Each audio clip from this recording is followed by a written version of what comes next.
നിസ്സാരന്മാരായി കാണലാണ്. അതാണ് അഹങ്കാരമെന്ന് പഠിപ്പിക്കുമ്പോ എന്റെ സഹോദരന്മാരെ, നാം എന്തിനാ അഹങ്കരിച്ചു പോകുന്നത്? ഒരുപക്ഷെ മറ്റുള്ളവർക്കിടയിൽ അല്പം സമ്പത്ത് നമുക്ക് വർദ്ധിച്ചു എന്നിരിക്കാം, അതല്ലെങ്കിൽ ഏതെങ്കിലും ഒരു കാര്യത്തിൽ അല്പം പദവി നമുക്ക് കൂടി എന്നിരിക്കാം.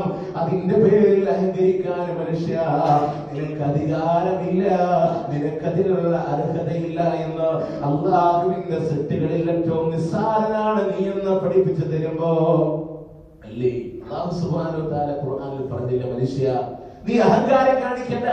അഹങ്കാരം കാണിച്ചുകൊണ്ട് നിനക്ക് പർവ്വതത്തോളം ഉയരുവാനോ ആകാശത്തോളം ഉയരുവാനോ ഭൂമിയെ ചവിട്ടിപ്പടർത്തുവാനോ മനുഷ്യ അതിനെ കൊണ്ട് കഴിയില്ല എന്ന് ഇസ്ലാം കൃത്യമായി മനുഷ്യനോട് പഠിപ്പിച്ചതാണ്. അതുകൊണ്ട് എന്തിനു മനുഷ്യരെ നമ്മൾ അഹങ്കരിക്കണം?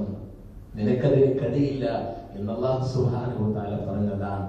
നിങ്ങൾ നോക്ക്, എത്ര വലിയ അഹങ്കാരം ഉണ്ടായിട്ടെന്ന്. ലോകത്തിലെ അഹങ്കാരികളായി കടന്നു വന്നവരെ മുഴുവനും നശിപ്പിച്ചുകൊണ്ട് ഇസ്ലാം കൃത്യമായ മാർഗം നമുക്ക് കാണിച്ചു തന്നില്ലേ? ഇല്ലേ? നിങ്ങൾ ആലോചിച്ച് നോക്ക്. പ്രവാചകൻ സല്ലല്ലാഹു അലൈഹി വസല്ലം പഠിപ്പിച്ച ചരിത്ര സംഭവങ്ങൾ, പരിശുദ്ധ ഖുർആനിന്റെ അധ്യാപനങ്ങളിലൂടെ കടന്നു വരുന്ന ചരിത്രങ്ങൾ. ഫറോവ എന്ന് പറയുന്ന ഈജിപ്തിന്റെ ഭരണാധികാരി, മിസ്റിന്റെ ഭരണാധികാരി, നീ കണ്ടോ ലോകത്തിലെ ഏറ്റവും വലിയ അഹങ്കാരിയാണ്. ഞാനാണ് ഏറ്റവും വലിയ രക്ഷിതാവ് എന്ന് അവകാശപ്പെട്ടവൻ. ഞാനാണ് മിസ്രിന്റെ അധിപതി എന്ന് ഞാനാണ് മിസ്രിന്റെ അധിപതി എന്ന് മാത്രമല്ല